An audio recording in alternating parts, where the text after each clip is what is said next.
Hello, this is Robert Rickover at Body Learning, and today my guest is Michael Frederick, who is an Alexander Technique teacher in Los Angeles. And our topic today is going to be, could perhaps be framed as the pros and cons of distance learning with the distance learning for the Alexander Technique. So basically Skype and Zoom and other internet processes that allow a teacher to work with a student that's not in the same room with them. Um, Michael Michael and I both trained in the late 1970s, early 80s. I think he was about 2 years before me. Yeah, 78. Yeah, I trained. He trained with Walter Carrington. I trained with an offshoot of Walter, Paul and Betty Collins. We both studied extensively with the late Marjorie Barstow. Michael also studied with Marjorie Barlow, that's Alexander's niece, and Elizabeth Walker. And I studied quite a bit with, of all people, Patrick McDonald and Eric DePire, who were also second generation teachers. And we've both studied a lot of Alexander stuff over Right. the years. Michael is a Feldenkrais practitioner. I guess I could say officially I'm a master practitioner of NLP, but I wouldn't want to push that.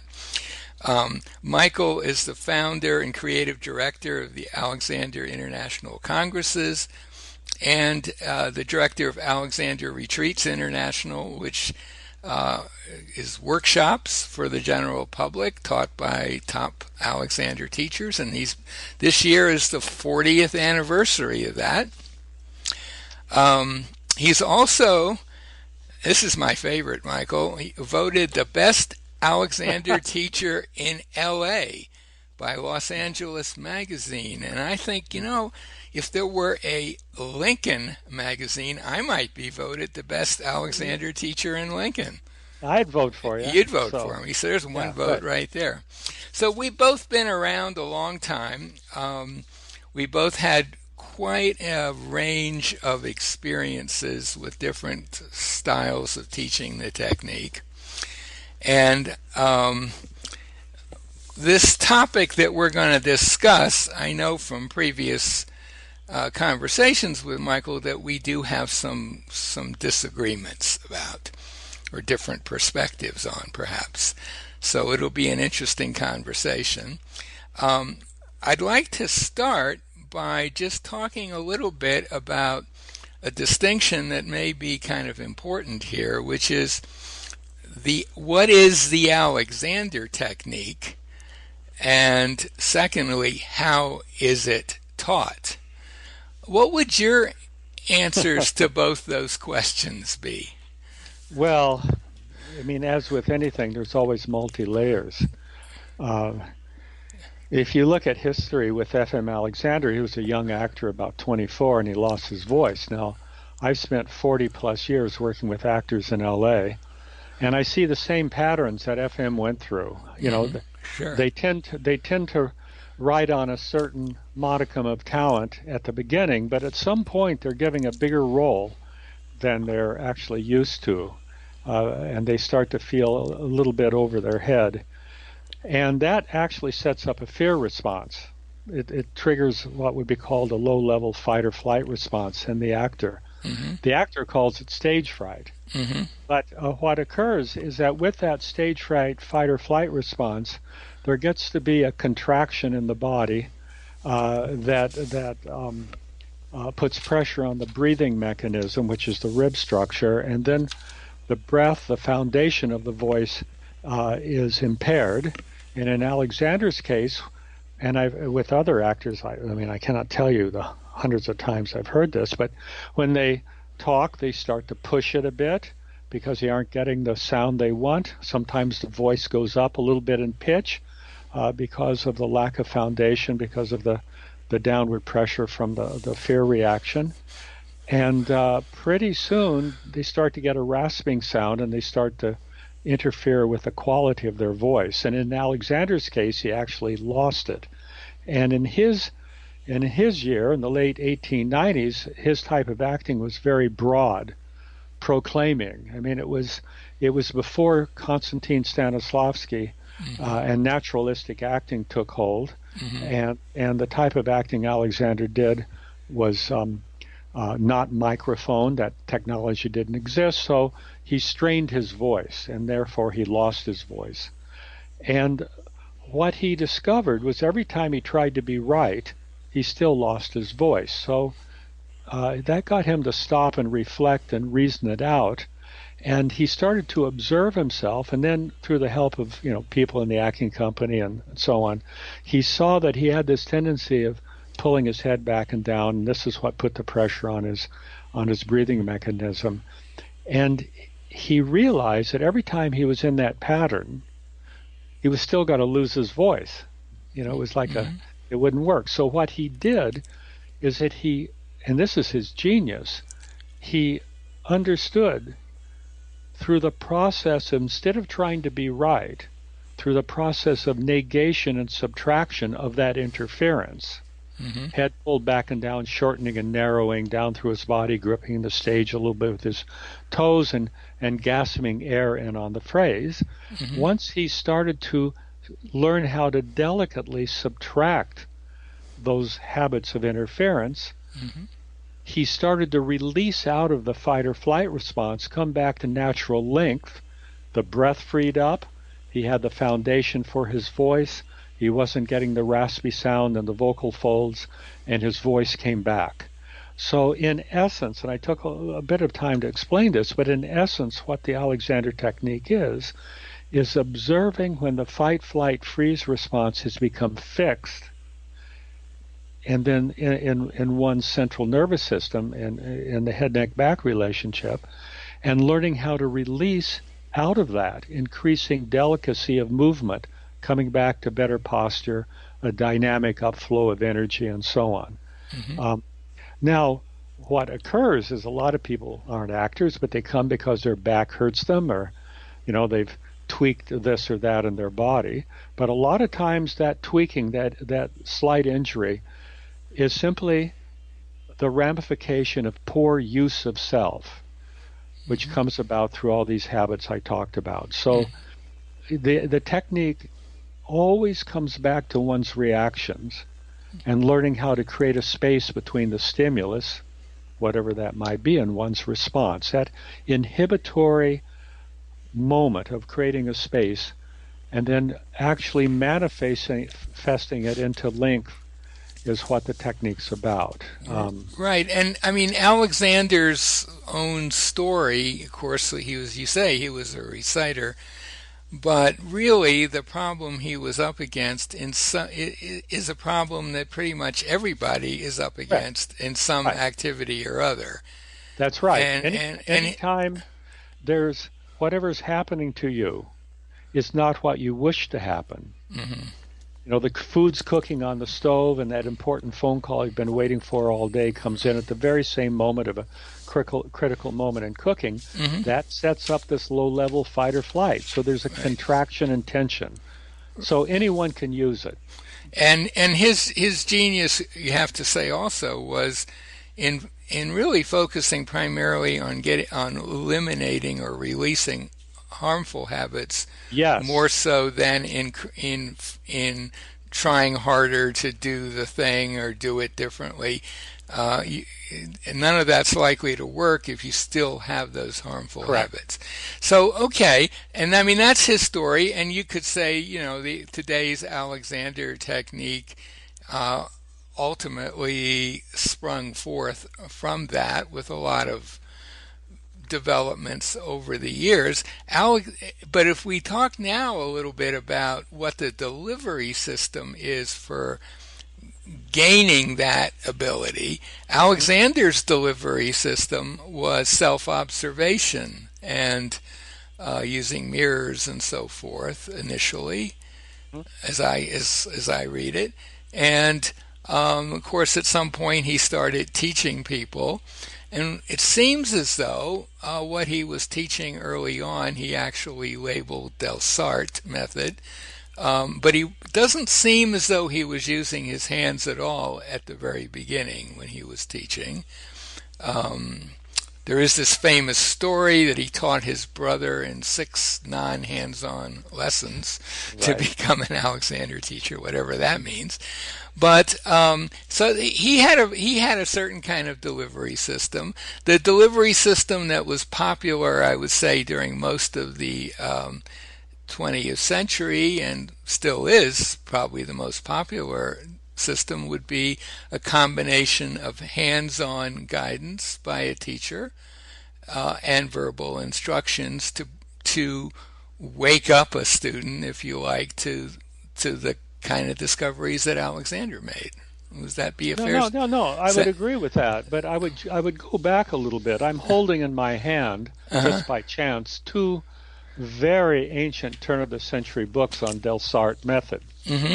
That I found online. They cost me a small fortune, and I've been looking at them, and Delsarte was an influence, but what Delsarte did not have, that again his genius, was this idea of conscious inhibition. And again, just for any listener who may be new to the game, is that inhibition is defined not in the Sigmund Freud definition of repression. Right. That's one definition. But in the neurological definition of inhibition is your ability and my ability to say no to an unnecessary pattern. Right. And the reason Alexander, as you pointed out earlier, came upon this because every time he was in the old habit, no matter how hard he tried, that old college try, he still lost his voice. Right. But only when he saw, instead of problem solving through a process of accumulation, but switching to a problem solving approach through a process of negation, subtraction, deconstruction. That is the key thing. That from my estimation. Right.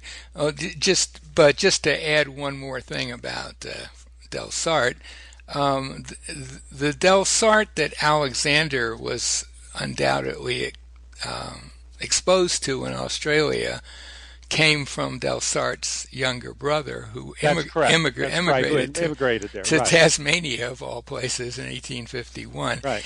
And the Delsarte himself never wrote anything, or until recently, apparently he did do some notes in French. But the books about the Delsarte method of later on, the later part of the 19th century, is not the same Delsarte method that I think Alexander was exposed to. Well, it could be. There's a complex history there, but I don't really want to get into that too much, but because I want to focus on how his discoveries were transmitted by himself and other teachers later on. And as I said, mostly it's been individual lessons. Teacher uses his or her hands to guide the student, to show them what they would like to see the student be able to do, give verbal instructions, and so on. That's kind of the standard model.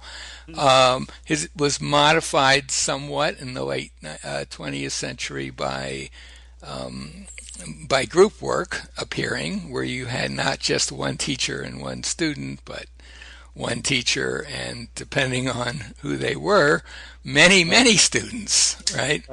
Marjorie Barstow being a great example of that. So there's that. And if we now go into more like the present day, let's say the last 10 years or 10 or 15 years ago, we could even say the 21st century, Alexander, to me, it seems like there's been some major developments. One of them is, of course, the internet, new technology there, and specifically perfection of person-to-person video conversations, which is, fairly recent in internet, last I don't know, 5, 8 years, something like that. That simply didn't exist before. And at the same time, I think it's fair to say that more and more Alexander teachers are finding it very difficult to make any kind of a living pursuing the traditional model.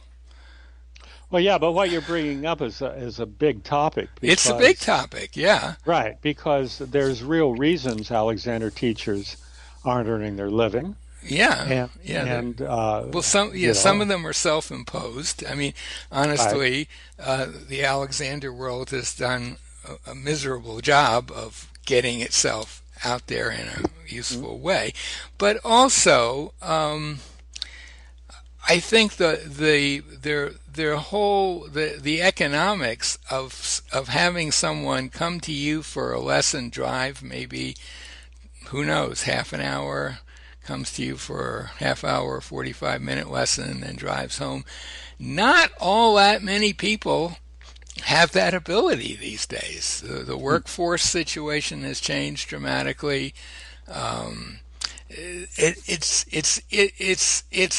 not, for many people, it's not a sustaining model.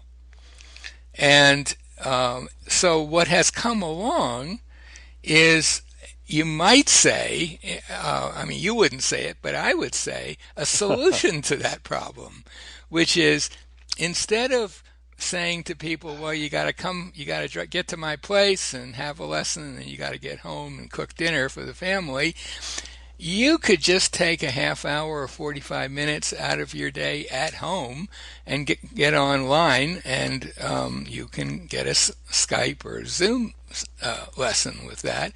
And your market has increased.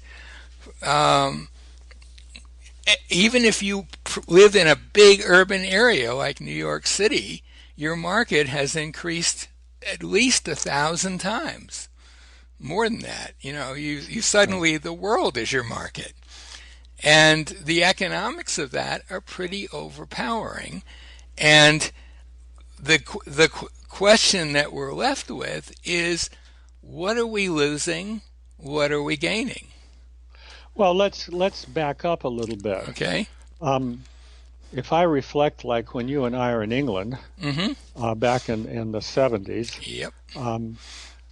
We were lucky. We had access to many teachers who were trained directly by F.M. Alexander. And the price was right, too. Oh, the price. I mean, I used to have lessons with Peggy Williams for like $2. I know. Yeah. I met Erica Whitaker.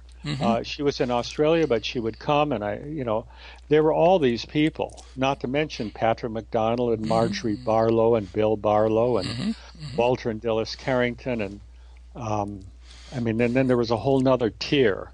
Yeah. But the thing is that the training was, at that time, was primarily 3 years, Monday through Friday, with a student-teacher ratio of 1 to 5, one teacher per every 5 students. And, when I was at Carrington's, there were always more than 1 to 5 because everyone wanted to come in to work with Walter and Dilys Carrington. There were always extra teachers around. And then on top of it, which just to point out, I stuck around for a 4th postgraduate year. So 4 years of that Monday through Friday. Now, so my late wife, Lena, and I trained together. And then after being in England those years, we moved to Ojai, California to put our children in a Krishnamurti school here. And I started teaching in L.A., and there were only 2 teachers in L.A. One was Judith Stransky, who had trained primarily with Patrick MacDonald, and she was really good. And then there was one other teacher that was not good at all. But other than that, it was astounding. You had the greater Southern California area, Santa Barbara, Ventura, L.A., San Diego, was basically no one was there. It was not necessarily easy, but possible to earn your living, which Lena and I did. She also taught drama at the Krishnamurti Oak Grove School, but to augment. But it was still it was still a struggle, and I'm pretty good at promoting, Mm-hmm. but I had to really work at it. But it worked. But then we started training school in 1987 in Santa Monica. And then slowly over the years, we start generating people. And now there's a plethora of Alexander teachers in the greater LA area. But this is the same thing that happened in San Francisco with Frank Ottawell's school, Mm-hmm. and in New York City Yep. with Judy Leibowitz and Debbie Kaplan. Mm-hmm. So slowly the population grew. But the interesting thing, with all respect to the third and fourth generation teachers, I consider you and I second generation, you know, but the thing is that inevitably things start to get watered down. Inevitably, there gets to be a huge number of teachers, and many of them are not earning their living. They're struggling, and one can have empathy for all that. I'm not judging it harshly. It's no joke how hard it is to be self-employed. But the thing is that in my estimation, when I think about back to the quality that existed in London in the 70s, the quality I feel has been watered down. Well, I don't. Yeah, I don't know. I know that's your No, view, that's my view. and Right. Well, I don't actually know whether you're right or not. well, you Um, know that there's not too many Walters and Peggy's and Marjorie no, Barlows but there's walking around some anymore. pretty. Yeah, but so whether So, that's true or not, let's say it is true. I don't know that I agree that it is, but no, even let's say it's true, we're still. So the question still is, how are these less than optimal teachers? Are they going to? I mean, if the only choice is between a less than optimal teacher and nothing, well, sure, I you know know, that. yeah, Yeah, right. and We can move yeah, beyond that. But the point I'm getting at is mhm, that today I'm downtown Ojai where I live, and I'm doing a few errands, and I go past a building complex that used to be a small school. mhm, And I just fantasized for a moment. I said, my God, if FM was alive, he would love this facility. He mhm, could set up a school, and then everyone from around the world would come in, and it would be a happening thing.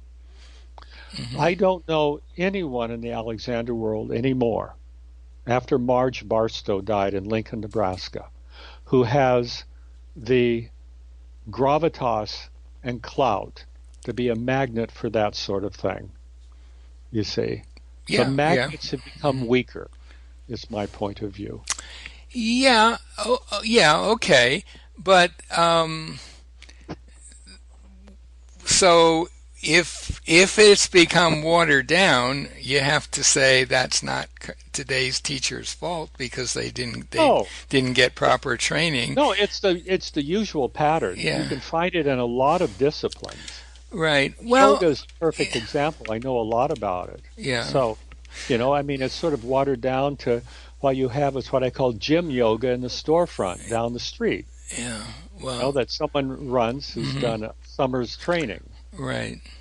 I mean, Well, in a way, that's almost a separate discussion, though. I mean, here we are. Most of the teachers that exist in the world are third, fourth, whatever, fifth I, generation teachers. Um, and I've met a lot of teachers that I consider pretty good. But well, I'm not I saying they're don't not. know. I'm not I saying don't they're know not. enough to say, oh, that it's been watered down. But the point is that let's say you're a third or fourth generation teacher and you're living in anywhere really, it's likely, unless you're very well connected or have an academia job or something that kind of funnels students to you directly, it's not that easy to make a living teaching individual It is lessons or not. even groups. But So, but wait a second. I want to yeah. back up. I'm going Mhm. too fast. Uh-huh. We were both at the International Congress in Chicago, Yep. and I don't know if you ever went into the that group teaching room where they that large room where everyone there was tables up and Yep, chairs and I saw it. right you saw it right. Well, I see walked by that from it. the way you're saying this, you probably recognize maybe to some extent what I saw.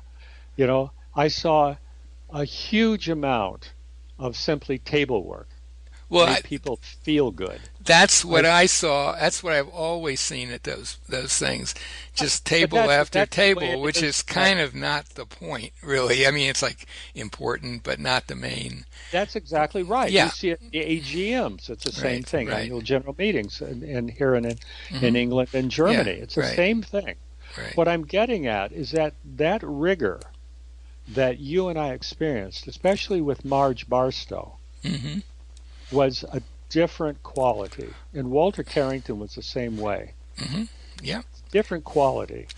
And what I'm getting at is that there's no check and balance. So what you get is more and more of people shutting their eyes. They're on the table. They're doing whispered ahs or what they think are whispered ahs, and sort of enjoying themselves. Well, that phenomenon that you talk about, uh, it, which I agree that I agree with you about that.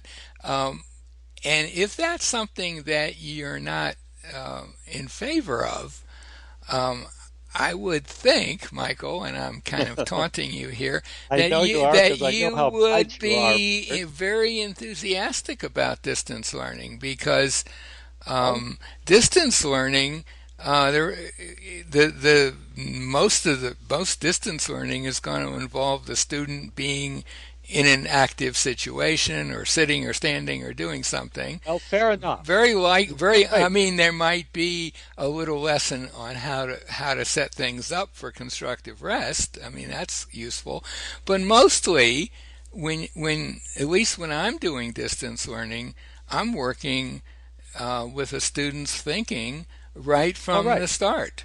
And I don't deny that. that's I all don't I deny. got. I don't have It's all you hands. got. I don't have hands that can reach across, to Taiwan or wherever. Right. I work with their thinking. I do some body mapping if it's appropriate. I teach directions starting usually the first session. Um, I talk a lot about gravity because that's a big interest of mine and how we deal with it and what our structure is and all that kind of stuff. No, look, That's I hear. all pretty, in your view, I would think, kind of high level teaching. It is if it's augmented in a kinesthetic way. The thing Ah, about it is that uh-huh. so much of This is what's where the crux wait, is going to be, Mike. wait, so much of what's happening Hmm. with Skype and Zoom teaching is information based. And the Alexander technique is not information based. It's not accumulative.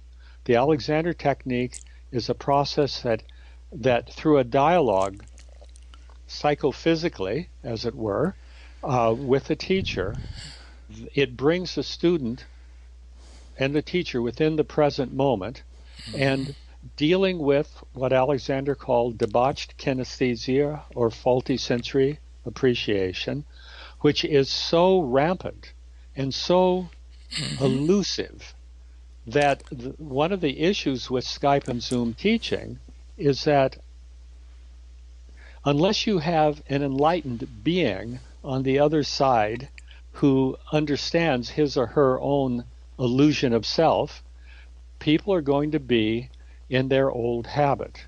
And trying to get out of that old habit without simply trying to recreate something from an accumulation viewpoint is I think is rarer than hen's teeth. That has not been my experience. I will certainly agree that a teacher who has good Alexander hands can affect dramatic changes in a student, an in-person student, very quickly.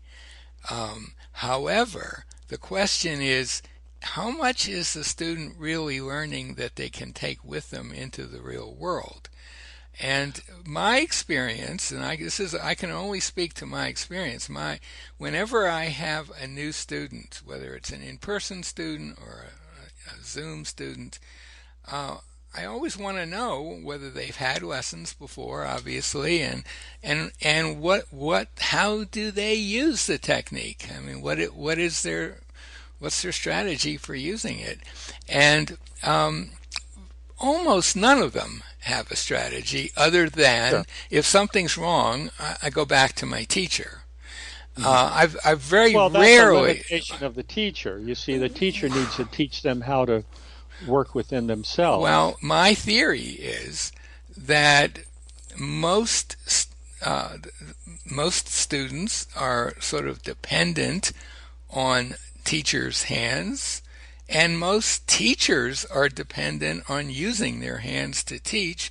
They've sort of for the most part, from what I can see, have given up on actually working with their students' thinking. Well, right. I mean, if you take Marge Barstow in Lincoln, Nebraska, as a prime example of what I call state-of-the-art psychophysical teaching. Right. Well, the number of times she said to me and other people was, now you're just waiting for me to help you and do something. Exactly. Yeah. I want you to do a little inner work yourself, and then maybe I'll come over and work with you directly. Right. Well, so we sort of learned that, how to work on ourselves. But you have to admit, Robert, that whenever Marge put hands on, it absolutely restructured your whole psychophysical self. As Sure. Krishnamurti so succinctly put it, the Alexander technique, in the truest sense, you allow the creation of a different instrument of perception. When I had people like Marge, Peggy Williams, and Walter work with me, there was a qualitative shift in my, I don't know how to put it. I mean, putting it in words. Mm-hmm. No, it was powerful limiting stuff. Yeah, but the thing is, I agree. I agree. Marge's hands were the best ever, but ironically, of course, or paradoxically, she used them very sparingly, and rightly so. And rightly so. But what I see though is most people who've had lessons that I run into, who come to me for a lesson, have no idea of how to self-direct. They actually they may have heard the word direction at some point, but they've never really connected it with themselves. One student told me, "Oh, I thought that was something a teacher would use when they were teaching me." I mean, really, right. There's a lot of that. And one thing about Zoom, Skype teaching that I think is its most powerful aspect, really, is that it's absolutely clear to both parties right from the start that this is a teaching experience, this is a teaching situation, and that if you, as the Skype student, hope to get anything from it, you're going to have to do homework. You're going to have to play around with the ideas on your own, experiment. And that's not necessarily what many students get from private lessons. The difficulty with this conversation is the subtlety of what we're talking about. Mm-hmm. In other words, I basically agree with you with that.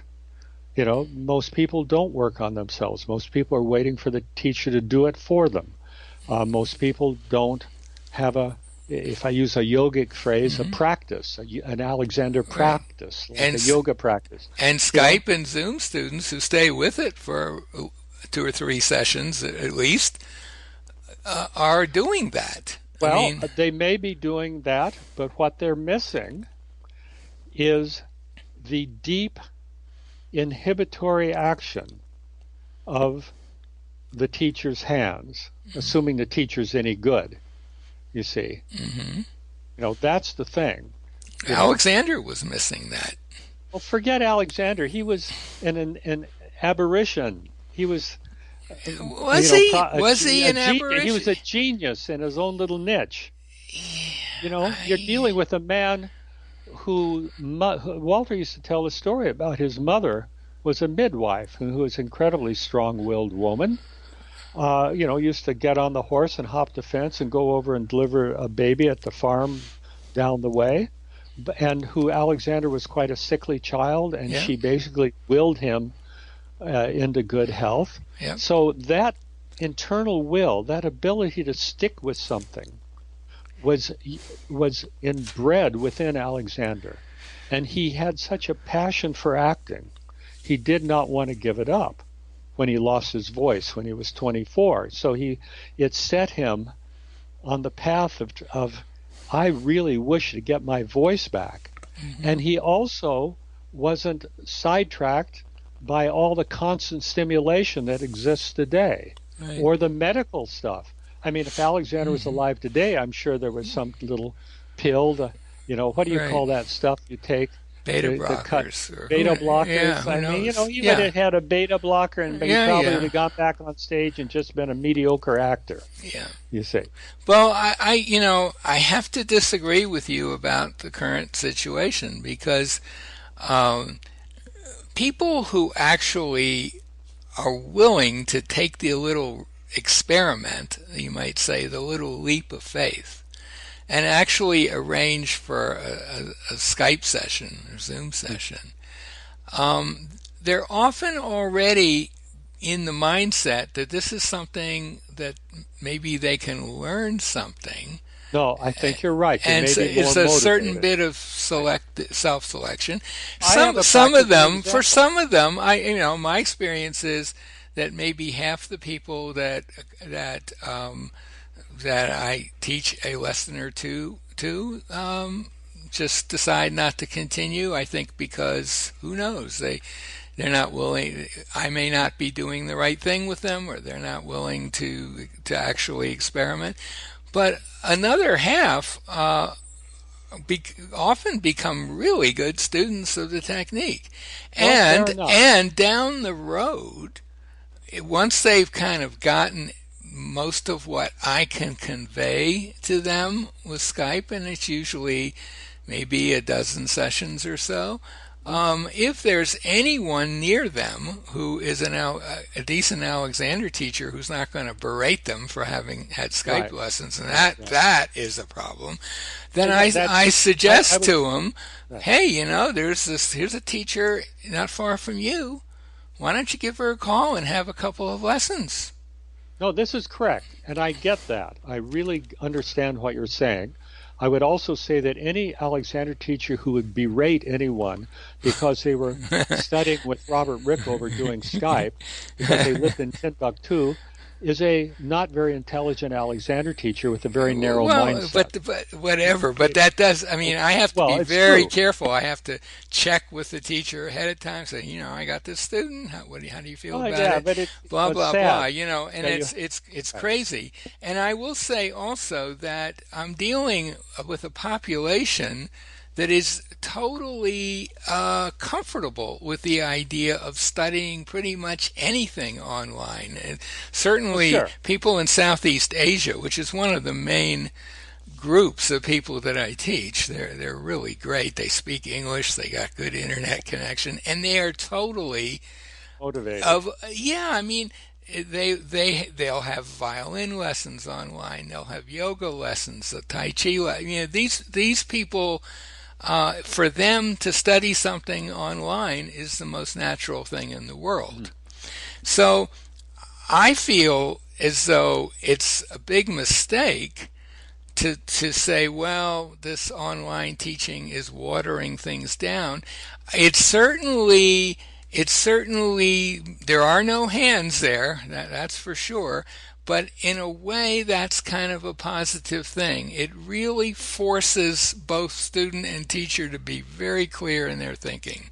But what Also, you're saying- to wait, Robert. develop observational skills about themselves, because they get a video, they get a copy of the lesson to look at, which is actually often more important than the actual lesson itself.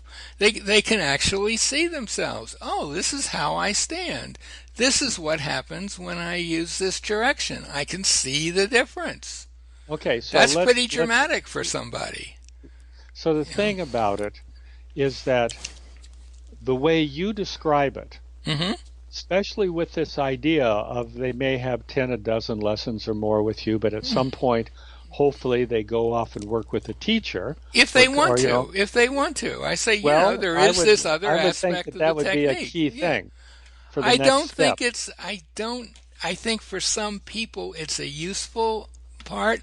Maybe for a few people it would be a key thing. Mostly it's just a nice add-on for them. They'll come back Why and don't you go to Southeast Asia and run a special workshop? I don't have to. I've got a computer. I know, but you could go there and you could augment it with meeting Well, Robert Rickover in person and hands-on. I don't want to go there. I'm much happier here in Lincoln. It's serene and calm. I don't have to deal with Well, flying I long mean, distances.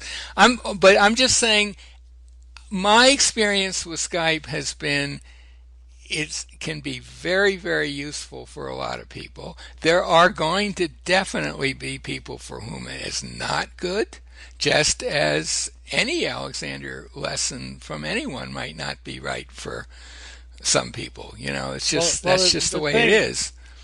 I was giving a Skype Zoom lesson to a guy in Beirut, Lebanon. Hmm. He was a guitarist. Hmm. It was very obvious if when you watched him Hmm. that he was overdoing and he Right. had problems with his right arm, his strumming arm. Hmm. Um, and I did the usual stuff. I laid the framework, the principles of the technique, all the things that you would do. I introduced active rest, I introduced whispered Oz, and so on and so on. But what was extremely difficult was the fact of getting him to go beyond his conditioned self, because he still was working within that realm of that awareness, that habit of him. Hmm. Now, I'm planning on doing a workshop in a year or so in Greece, and I'm going to invite him to that workshop. Hmm. I also previously encouraged him to check out workshops that are done in Greece and also Romania, places like that, or maybe a little closer, Hmm. um, because I wanted to augment it, the online teaching, with hands-on teaching. Hmm. And I think that that's a valid way to go, Hmm. especially in a world today, as you said, where there may not be a teacher for a great distance, but if they get hooked into the concepts, then they will find the time and money to fly off someplace and maybe have some Yeah, direct work. if they have that ability. But I have to say that when I first started doing this on a large scale, most of my initial students were people who were somewhere where there was not a teacher. But over the years, that has shifted, and now almost all of them are in places where there are often many teachers. Hmm. And what I hear from people, I can give you a really wonderful example of a woman in London who had sessions, and she had lessons. She'd had quite a few lessons, and she said, I always felt there was something really useful there, but I could never figure out what it was.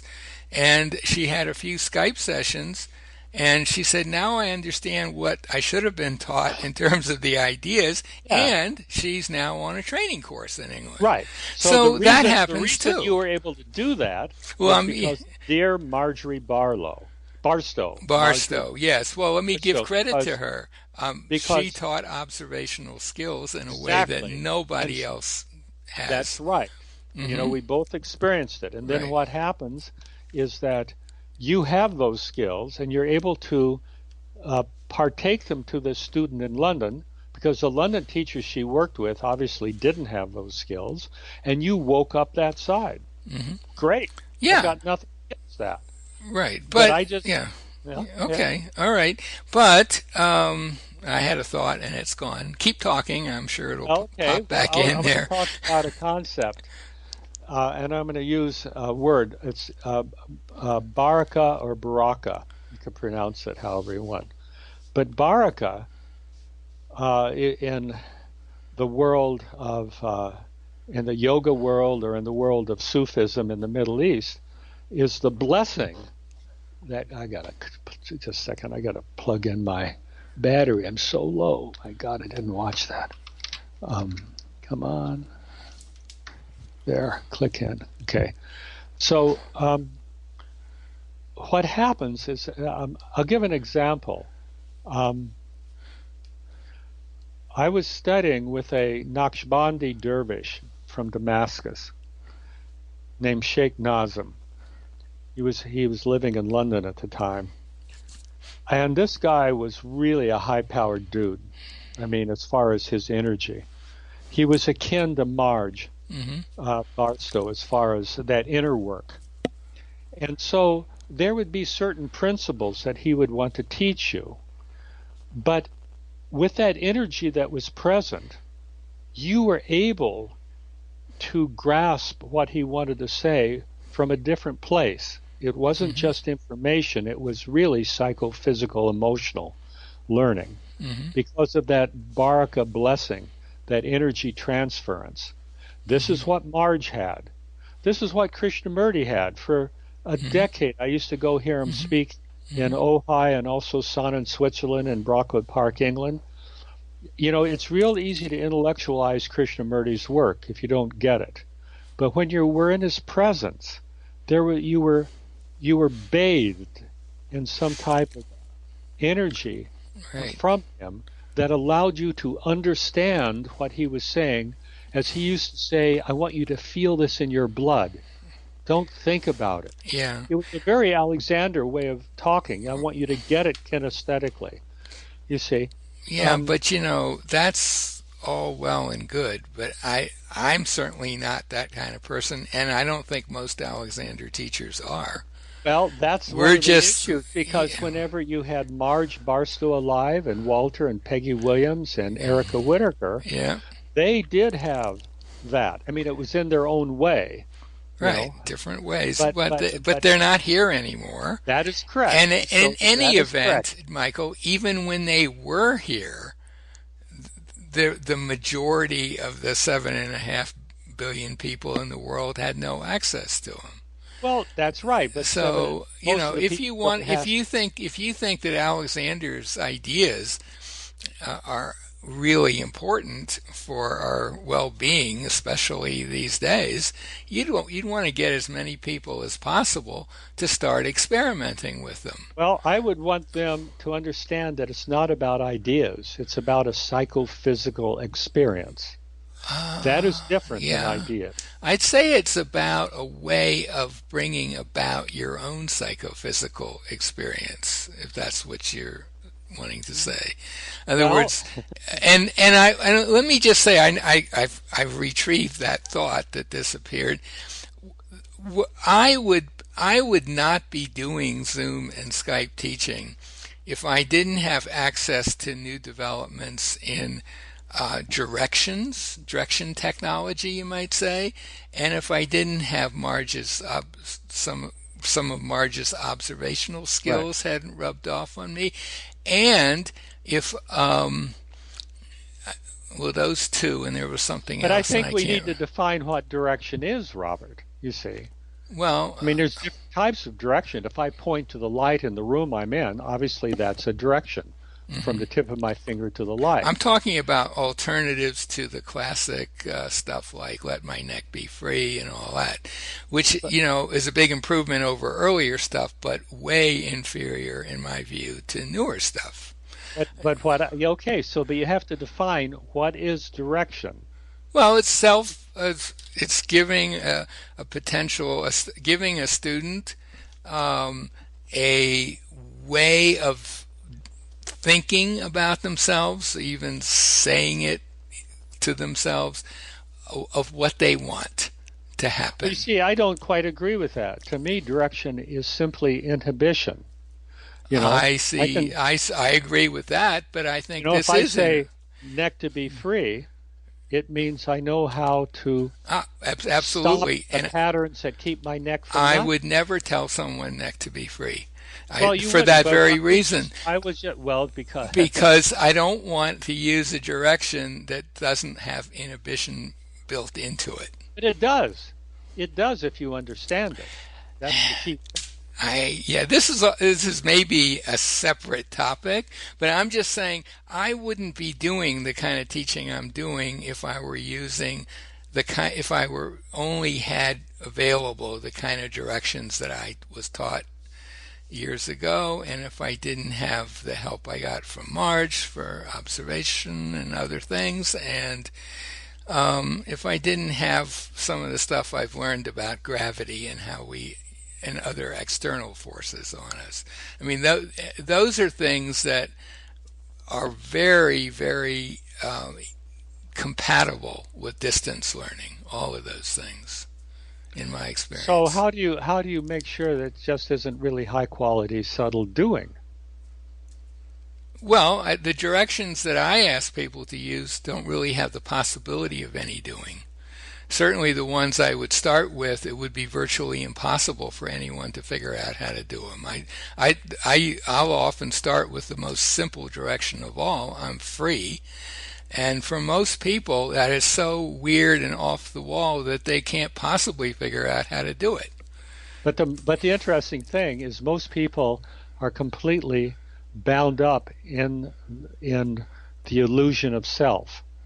So this idea of being free, hmm I mean, I don't. if I have them test it right away. I mean, when I don't ever give someone a direction without also showing them how to test it.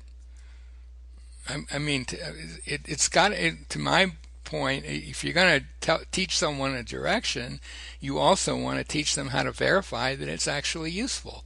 And I have several strategies for doing that.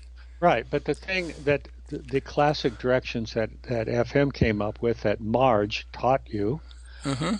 neck to be free, head forward, not Marge didn't bobbling. teach me that. She said, "Let your head move delicately away from your." Okay, right. Yeah, But but yeah, for 10 years I was around. I used to travel and talk to her about all this. yeah. But so without getting semantic about it, Uh-huh. the thing about it is that what it did was free up the mechanism of the head neck back coordination, which was when it Mhm. was interfered with Alexander's voice. Mhm.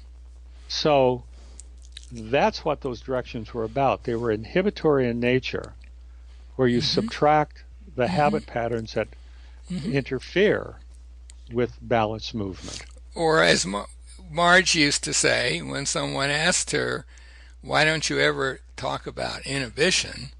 And her answer was, "That's all I ever talk about." Correct. But That she is just didn't exactly right. happen to use the word. Right. Though I feel that's exactly what I'm doing.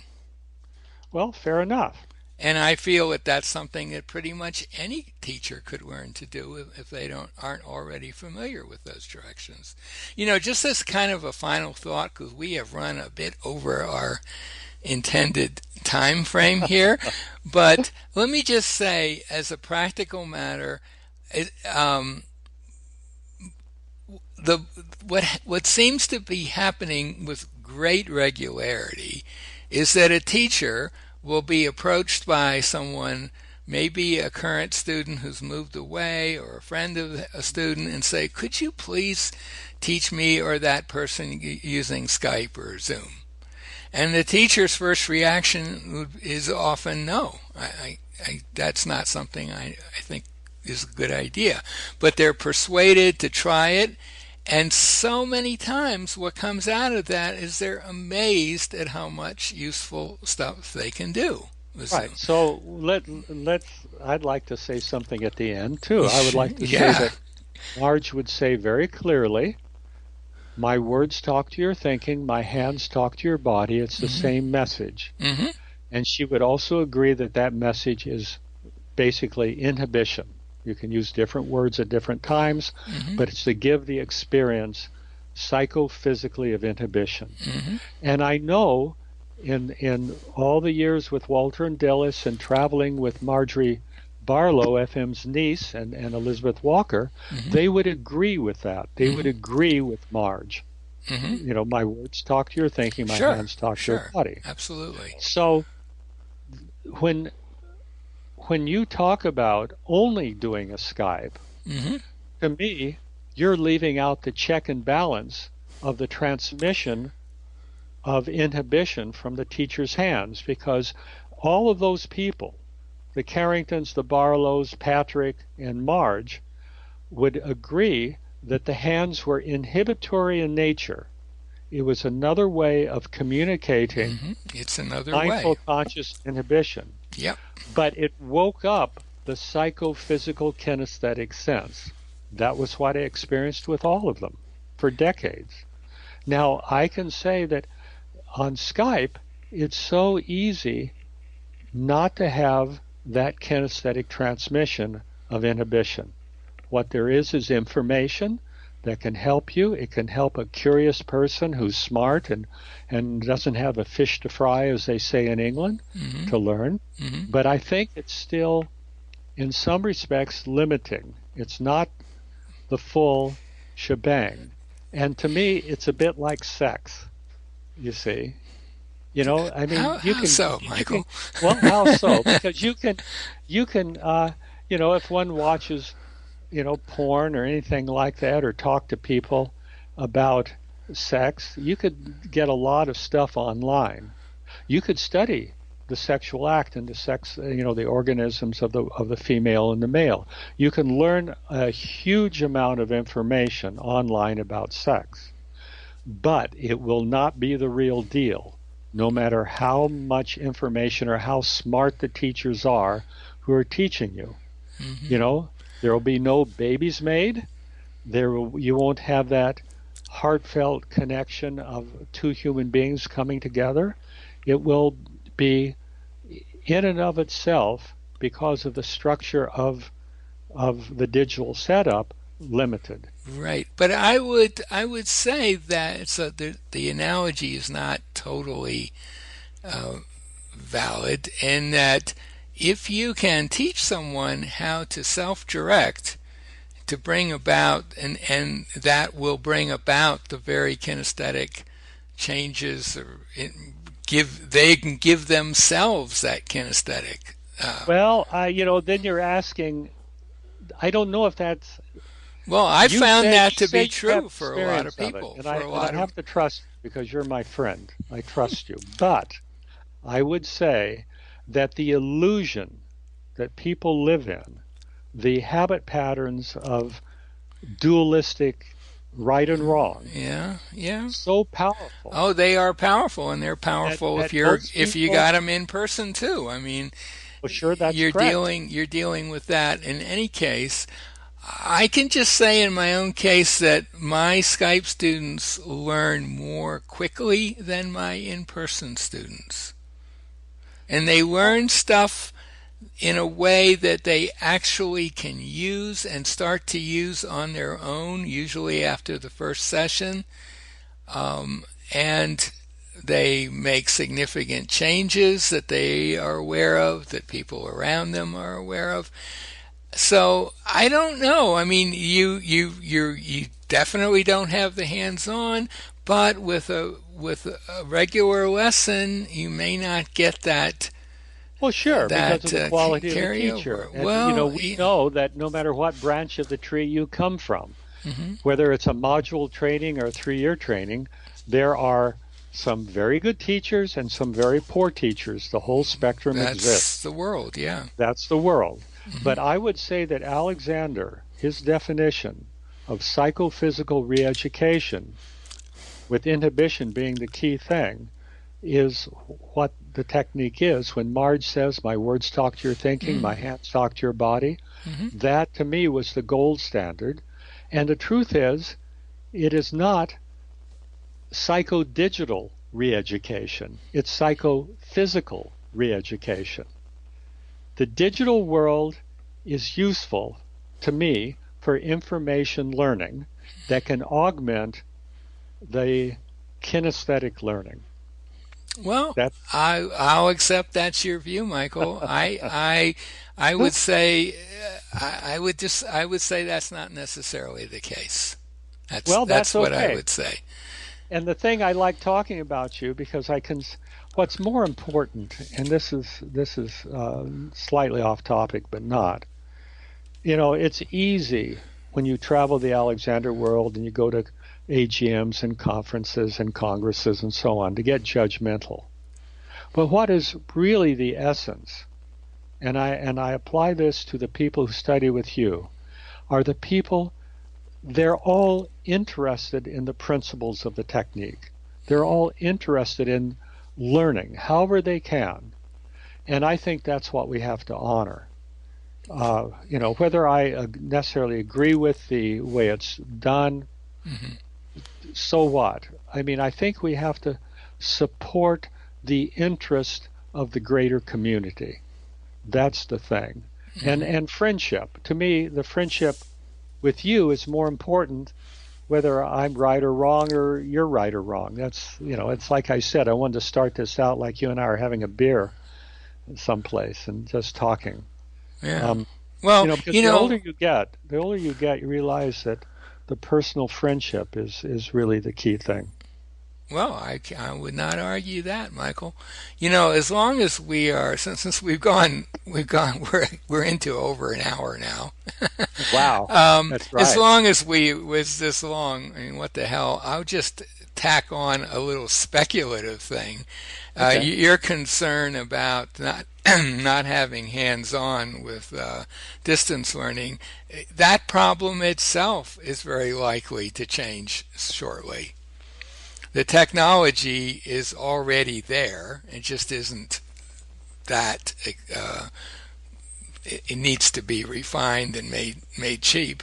But you could easily imagine having a way of delivering what your hands are suggesting to someone at a distance. That's not absolutely. There already are some experiments with that in other fields. Yeah, I don't know about this. I mean, artificial intelligence is the wave of the future. Well, it's more like bandwidth and technology here. That it's quite conceivable that in 5 or 10 years, I'd be able to reach out and shake your hand, and you'd get a complete kinesthetic, a reasonably complete kinesthetic experience of that. Well, then won't I be completely on board with you, Robert? Because then so when that happens, drive to LA, we will just have our computer set up and we'll have all this. When that happens, as I said to my colleague John Macy, who I think you know, right? Who studied with Marge, lives in Omaha. We were talking once about some of the advantages of distance learning, and he said, no problem with skin disease. That's funny. That's good. Yeah. So. Yeah. Right. So right. There's And I will say also, there's the one of the beauties of it is you don't have to get dressed up. You can be in your jammies practically doing this stuff. So the point you're making was twofold. One, that teachers need to earn a living, but the other, that there's a real need out there in the world. Yeah. For the principles. I think basic ideas that Alexander brought to the table and others have elaborated on and modified to some extent. These are ideas that are incredibly useful and powerful and transformative and desperately needed on a micro and a macro level. So I don't disagree with you at all. I think our main disagreement is on this question of just how important are hands, and are there downsides of hands, and are there upsides, and that sort of question. And I would say for anyone listening to this who's curious, try having, if you're a student, maybe have a few Skype sessions with different teachers. There are a lot of teachers who do it. And if you're a teacher, give it a try. I mean, it isn't. It's an easy. It's very easy to dip your foot in the water on this. Really easy. That's true. You don't need any equipment, really, other than a computer. It's zero. But what you equipment. have is special. You had that decades of experience of Marge. So your ability, Robert Rickover's skill to impart self-observational skills is much higher than a lot of teachers I Well, know. yeah, and I think my friend and colleague and your friend and colleague Eileen Troberman has pointed out in conversations that most teachers don't see the kinds of things that Marge No, talked that's about. true. And so when they say, "Oh," and this is in the context of Skype teaching, and they can't imagine that you could actually see the kind of those sorts of things even on a somewhat grainy video. But the truth Yes. is, you can. And Well, bless Marge, because yep, that ability she had was just light years ahead yep, of so much of other things that were out yeah, there. she was the best, no doubt about it. And I do happen to think that if she were alive today and there was a possibility of Skype teaching, and I maybe showed her a video of a Skype session, I think she'd be fascinated. Well, you remember that time when she's talking to some radio announcer in Texas who's interviewing her, and then she switches over into what do you notice as you're sitting there Hmm. interviewing? Yeah, And he talked about pressure this way and that way, and yeah, his neck was hurting him, yeah, and yeah, something like that. And she was able to make a change. So I yeah, would agree with you. Marge experimented and had that pioneer fortitude yeah. of She not getting stuck. take a gambling chance. Right. That was her So motto. All right, Michael, I think we've exhausted this I topic. agree, but it was good. It But we was have good. a few other topics there we could go into Let's t- sometime. let's talk about that after we close this one out. Okay. Okay. So my guest today has been Michael Frederick, voted best Alexander teacher in Los Yes. Angeles. Oh my God, Michael, Oh my so God, give me a jealous. break. Right. Um, and I'll put a link to his website by the interview. I'll put a link to a site where you can learn more about the Alexander technique in general. And thanks, Michael. My best. Stay online. Well, you're going Yep, to cut us off. yep. Okay.